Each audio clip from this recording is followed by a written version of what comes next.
It is my pleasure to introduce our next speaker, Professor James Rebitzer. Professor Rebitzer is a professor of management, economics, and public policy at the Questrom School of Business and also the chair of Market, Public Policy, and Law Department. He is a research associate at the National Bureau of Economic Research and the Levy Economics Institute, a research fellow at the Institute for the Study of Labor, Cornell's Compensation Research Institute, and an affiliate of the Sloan Industry Centers Project. He has published papers in many academic journals, including the American Economic Review, the Journal of Political Economy, the Quarterly Journal of Economics, and the Review of Economics and Statistics, to name just a few. Please join me in welcoming Professor Rebitzer.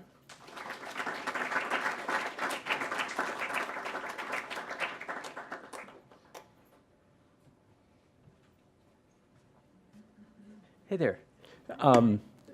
Thank you for coming out. So the last talk was about ballet, and I'm going to talk to you about economics. And you might say, this is really random, now for something completely different. But in fact, economics has and ballet have a lot in common. They both tell stories, and they both illuminate those stories. Ballet, as we learned, illuminates with light. We illuminate with data. It's not as pretty, but it is informative. So let me talk to you a little bit. I want to talk to you about healthcare because it's a big deal.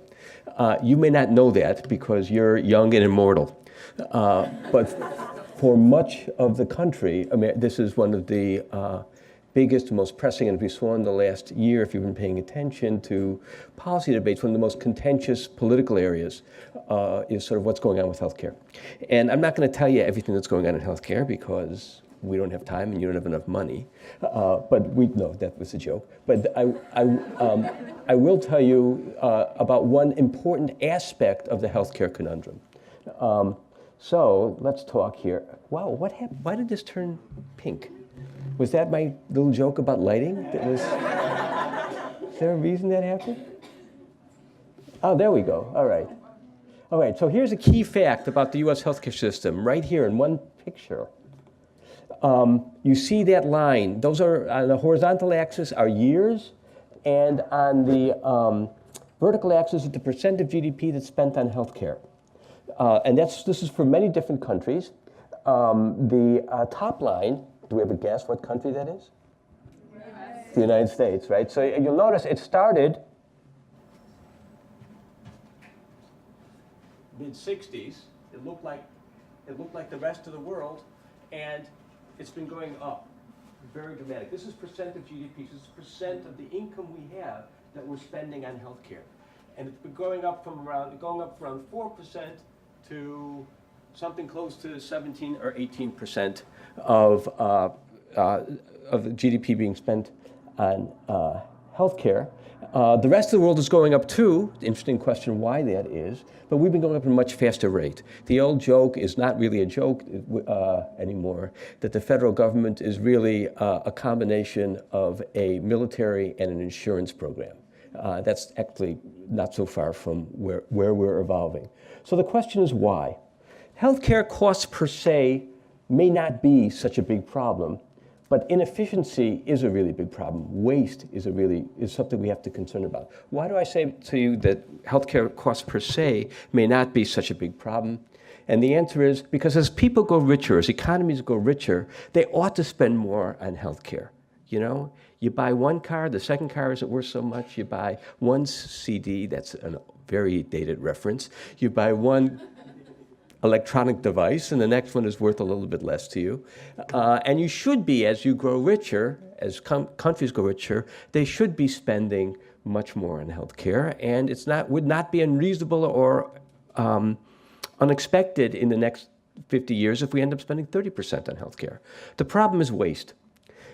David Cutler and I once interviewed, a big problem is waste. You may also ask why we're spending so much more in the rest of the world. That's for another talk.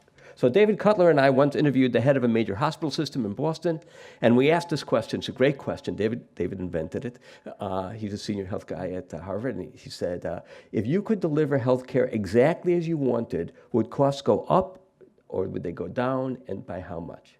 And the answer was down. by 25%. So, and we asked this question to a lot of docs, and healthcare providers, and they all answer. They all say the same thing. And so the question is why?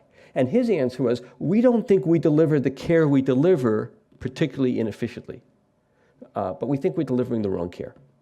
And the big question that I've spent a lot of time researching, and I'm going to talk to you about a little bit today, is whether better incentives can help that problem. So I'm going to talk to you quickly about incentives in healthcare.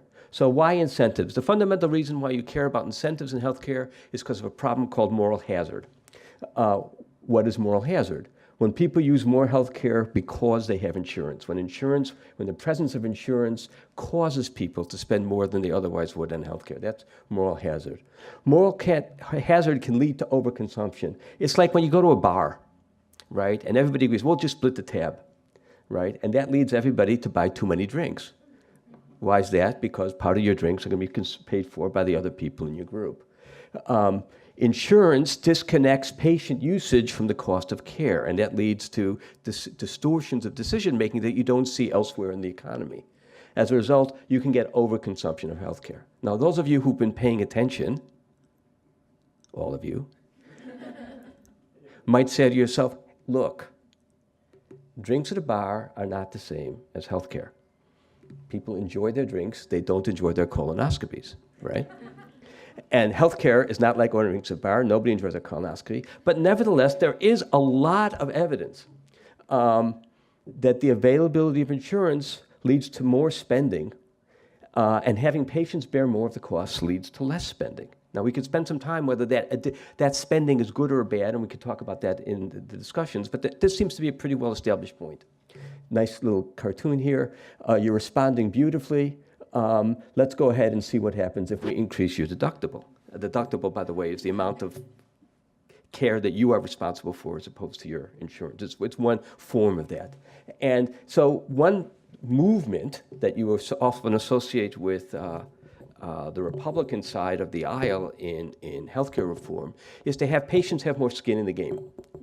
That's their expression for it. And it's basically to have people bear more of the cost of care and they'll make wiser decisions. And there's been some recent research on that about what happens when you give people what's called high deductible plans. You give people more skin in the game in their healthcare decision making. And the results are not pretty. Here's one study.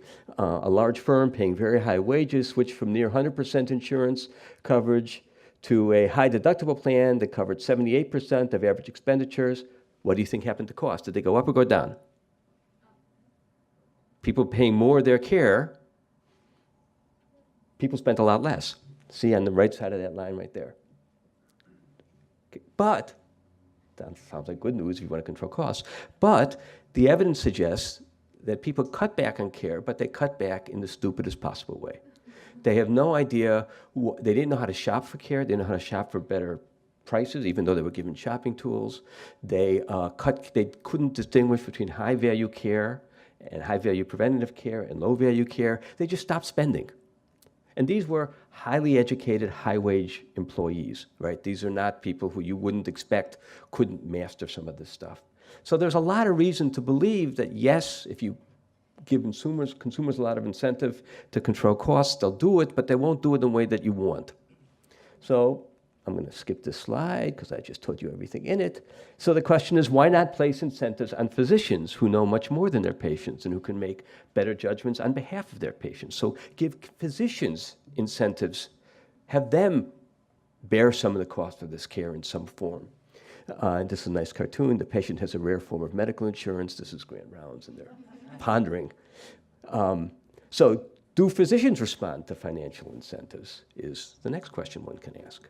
And the answer is yes, with great alacrity. The best evidence, the clearest evidence is from a recent study of Medicare payments.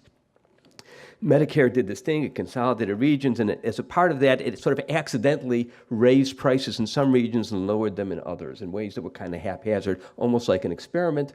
Medicare consolidated regions, and this led to price changes, increases in some areas, reductions in others.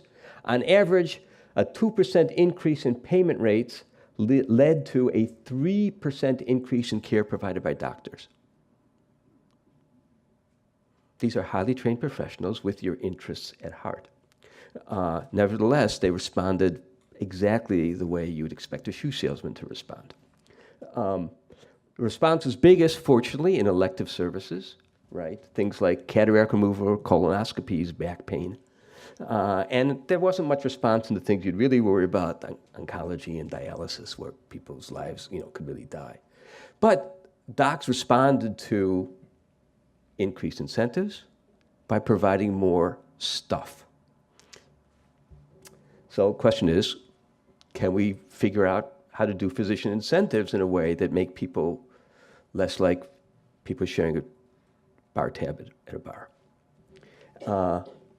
And there's a lot of other evidence in addition to this study that physicians, some of which I've written, is that physicians respond powerfully to financial incentives. The problem is we have no idea how to pay them. It's actually a really hard problem to figure out how you pay physicians in ways that make them good stewards of the social resources involved in healthcare. It's like one option that is often talked about and is called capitation, where you don't pay physicians for what they do, which is what Medicare does, and which is why the Medicare increase in its payments led to, you put something in a patient, you get a certain amount of money for it. You take something out of a patient, you get a certain amount of money for it, right? That's kind of the way Medicare pricing is set up. In this case, capitation is you just paid a certain amount for your patients and you manage their care. Okay, capitation is a wonderful idea because it gives physicians an incentive to be economical in the use of care. What could go wrong? And the answer is lots of things. You can expose physicians to too much risk. If you have an individual physician responsible for all their patient care, they get one leukemic patient and their budget is shot for the year and they're losing money. That's not how, you don't particularly want that. You kind of want to spread out the care over lots of patients so that the bad luck is balanced by good luck so that you're rewarding good actions rather than luck. Well, it's hard to make when you pool physicians into large organizations or you pool across patients, it's hard to make these incentives work. They get very much diluted when you put people in large groups or put physicians in large groups and capitate the large groups. You also worry that financial incentives can drive out quality or dampen other motivators to move physicians to take good care of their patients. And for the most part, even though we could smirk at the responsiveness of physicians to financial incentives, they're also heavily socialized and selected to be people who actually care a great deal about their patient population. And for the most part, they do a good job by them. And you don't want to drive that out. Anyways, so we don't know how to pay docs yet. So the incentives focused on docs is problematic. There's been a lot of experimenting with getting consumers to pay and have incentives focused on consumers, but consumers don't know enough, don't make the right choices, and particularly when you're dealing with very sick people, you're asking them to make difficult choices at the worst possible time. It's not a good recipe for, not a recipe for good decision making. So the idea of incentives helping to control healthcare costs is a lovely thing. The practice and the implementation, we're still in the midst of a long process. I think I've taken my time. I had 15 minutes, right?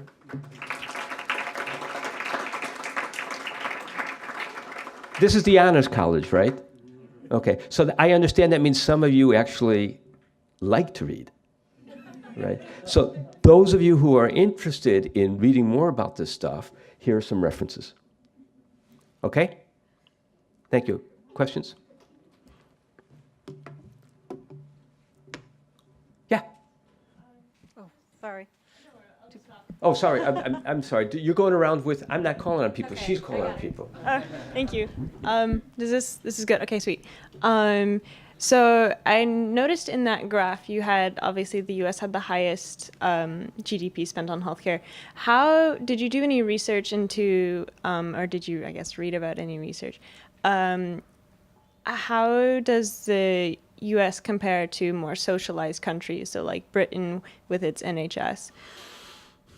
The United States has the highest healthcare costs in the developed world. As you can see from the chart, if I could even go back, nobody comes close.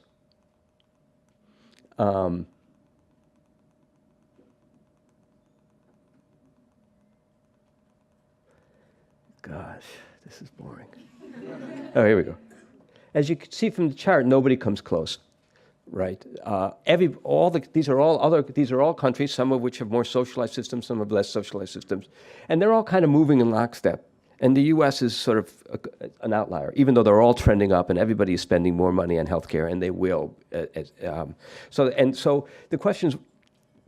I think the question behind your question is, if we had a more socialized system, could we control costs? And the answer is maybe. The government in every country in the world, including the United States, the government is extremely involved in healthcare markets. And in principle, the government could use its bargaining power as one of the large purchasers of healthcare. Maybe 40% of healthcare is purchased directly or indirectly by the federal government in the United States. It could use that to drive down prices, and that would lower costs. Doing that, however, is quite challenging. In part, it's part politically challenging, and not in a nasty or ironic sort of way. I mean, physicians went to medical school in the United States, financing their own medical education, unlike in other places. And so part of the cost of that financing is built into the compensation for those physicians. Well, you take that away, you've disrupted a 60-year life plan, right? And so it's not an easy thing to do. In some areas, like with drug companies, the United States is prohibited, the federal government is prohibited by law from using its bargaining power to drive down prices. And that was an accommodation that was reached in order to pass Medicare Part D, which allowed Medicare to pay for prices. And in the United States, unlike other countries, there's been this kind of quid pro quo where the United States pays higher prices for drugs than the rest of the world. And in exchange, the deal is they're supposed to get a lot more innovation. And partly it's worked. This is the Center for Drug Innovation of the whole world. And some companies are abusing that. And there's some concern that there's some concern that drug companies have become more aggressive in exercising the market power they get from their patents to keep drugs higher than they ought to. So the role of the government is really key. The key is not socialized versus not socialized. There's socialized versus, there's a socialized system like Britain, where the federal government owns everything. There's Germany here, where it's all sort of private. The key is not socialized versus not socialized. Is the government involved or not? Hi. I'm blinded. Who's talking? Sorry. Oh, there you are. Is it working? You're Okay. standing up. That's why. Yeah. Okay. That's why I Kind missed of building off the previous question. Yeah. I hope it's not too similar, but doesn't the fact that the United States spend more money comparatively to other countries, doesn't that kind of contradict the idea of the moral hazard if other countries with more socialized healthcare end up paying less, even though there is the principle that socializing healthcare would kind of contribute to people abusing the system more so? Right. So that's a really good question. So if the only thing that we're different across, it's a very clever question. If the only thing that we're different across countries was the degree of moral hazard implicit in the healthcare system, and if the U.S. healthcare system is experimenting with being less generous, then you would expect the U.S. healthcare expenditures to be lower rather than higher. And the obvious, so it's a very clever question, and the obvious difficulty with it is that everything else isn't the same. First off, it's not obvious that our insurance system is dramatically less generous than other parts of the world. We do have more uninsured, though. That's a true fact about the United States. Something that Obamacare made a very, very important step towards fixing. But it's not a resolved problem. So we have more uninsured. We also have a lot of charity care. But the insurance policies in the other countries are not necessarily sort of hugely generous. But also lots of things differ across these countries. For example, the government will ration care. will ration care. There are long lines sometimes for sort of elective procedures or procedures that are not life-threatening. They invest more money in the government. They invest more money in primary care and less in sort of urgent or high-tech care, all of which drives costs. And then there's the question of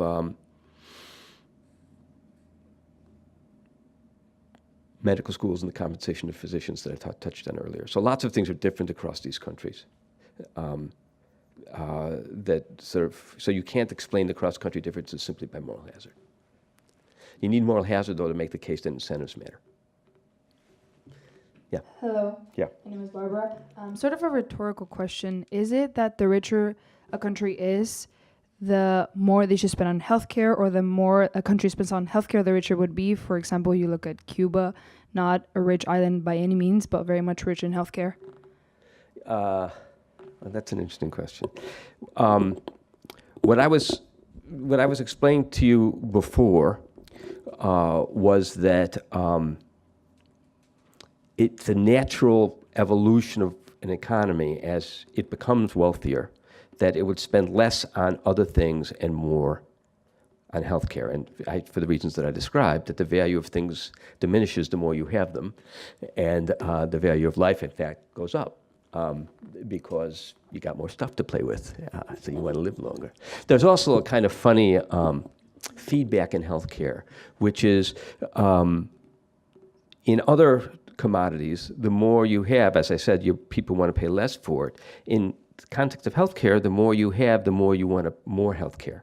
So, for example, if guys like me are not dropping dead in their early 60s of heart attacks, all of a sudden, a knee replacement looks like a really good idea, right? And because I'm maybe going to live with luck to 80. And surely it would be nice to have some knees that worked during that time period. So there's a certain sense in which medical progress stimulates more demand for medicine, and that also drives this thing. Cuba is a different case. Cuba is a poor country with a bad economy and bad institutions, bad economic institutions. We could talk later about whether their political institutions are good or bad, but the economic institutions don't work particularly well. But they made a decision as a country that they were going to invest in healthcare, both as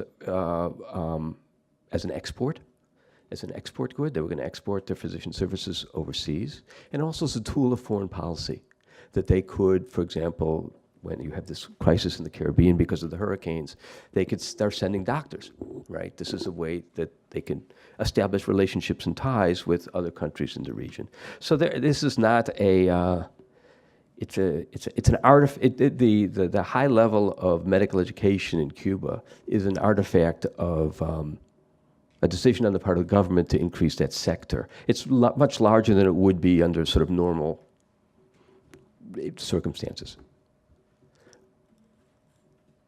Done? Done. Thank you.